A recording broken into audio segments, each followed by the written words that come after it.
အားလုံးပဲမင်္ဂလာပါရှင်ညီမစီမှာဒီလိုပတန်ဆောင်လေးပေါ့နော်ဆင်းမြင့်ပွဲတက်ပတန်ဆောင်လေးရောက်လာပြီပတန်ဆောင်လေးရောက်လာပြီဆောင်လေးလည်းပါလို့ရတယ်ပြီးတော့ဒီလိုလုံးမတဲ့ခဏပူချက်လေးပေါ့နော်ဒီမဲ့လုံးမတဲ့ခဏပူချက်လေးလက်ကလေးလည်းပါတယ်အားလေးလည်းရပါတယ်ရှင်ပြီးတော့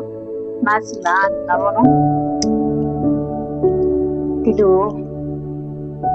ပုံဇိုင်းဆွဲတဲ့ဟာပေါ့နော်ဇိုင်းဆွဲတဲ့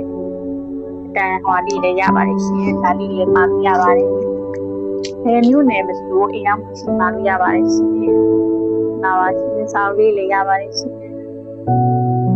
တင်နန်းလေးလည်းဖွင့်ထားပါရှင်။တင်နန်းလေးကတော့စံပြလည်းမှဖွင့်ထားတာပါ။ဒီမျိုးမနဲ့ဒီလိုညီမချင်းမှာဒီပတန်ဆောင်လေးမှာယူထားတယ်ဆိုလို့ရှိရင်ညီမဒီမှာယူထားတဲ့သူပေါ့နော်မှာယူထားတဲ့သူဆိုလို့ရှိရင်မှာဒီဆောင်ထဲကအကြောင်းအရာလေးနားမလဲတာပဲဖြစ်ဖြစ်ဒီလိုမသိတာပဲဖြစ်ဖြစ်ပေါ့နော်။ရှင်းပြထားတာနားမလဲဖြစ်ဒီလိုချို့တောင်စာအုပ်ကိုကြည့်ပြီးချုပ်မယ်သူဝယ်တဲ့လူလေးရှိရပေါ့နော်အဲ့လိုဝယ်ထားပြီးတော့စာအုပ်ထဲမှာညီမတို့မှတ်ထားတယ်သူတို့ကြည့်ရတာနဲ့မတူတာတို့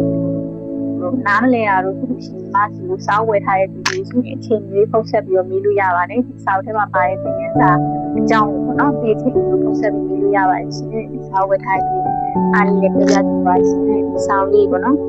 စာအုပ်လေးဝယ်ထားတဲ့တိုင်းဒီချိန်ကိုပုတ်ဆက်ပြီးမေးလို့ရပါတယ်ဒီမှာသိချင်ပေးပါရဲ့ရှင်ဆောင်းလေးမှကျင်နေဆိုရင်တော့တရားပို့650လေးချက်